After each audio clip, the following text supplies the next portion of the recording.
हे पहा, इथे मी all in one cleaning solution बनवते आहे.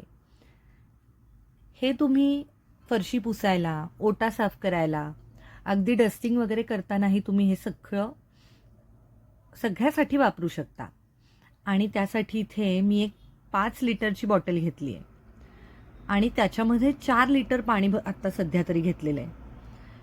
आणि सगळं साहित्य मी त्यामध्ये घालून घेणार आणि त्यानंतर त्याच्यामध्ये पुन्हा 1 लिटर पाणी वाढवणार आहे. आता त्याचं कारण म्हणजे असं ना, की सगळं साहित्य टाकताना काही वेळेला ते त्याला फेस येतो आणि ते बाहेर सांडू वगैरे शकतं. तर तसं होऊ नये म्हणून त्याच्यामध्ये आपण आधी बाकीचं साहित्य घालून घ्यायचं आणि नंतर 1 लिटर पाणी पुन्हा वाढवायचं.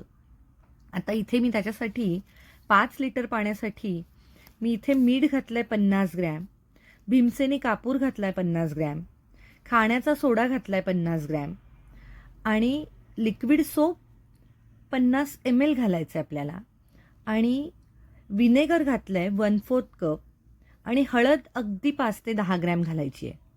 आणि हे सगळं साहित्य करण्यासाठी आपल्याला एकतर प्लास्टिकची बॉटल वापरायची किंवा काचेचं चमचा किंवा आपण जे काही साहित्य वापरणार आहे ते सगळं काचेचं किंवा प्लास्टिकचं वापरायचं आणि नंतर 1 लिटर त्यामध्ये पाणी घालून ते एकसारखं करून घ्यायचं. आणि हा भीमसेनी कापूर पहा असा बारीक कुटून घेऊन मग त्याच्यामध्ये घालून घ्यायचा आहे. आणि ते हलवताना आहे ना, कोणत्याही धातूचा वापर करायचा नाही. लाकडी चमचा किंवा एखादी, मी तर इथे खराट्याची काडी वापरलेली आहे. असं व्यवस्थित असं हे हलवून घ्यायचं आणि हे तयार झालं ऑल पर्पज क्लिनिंग सोल्युशन. तुम्हीही करून पहा.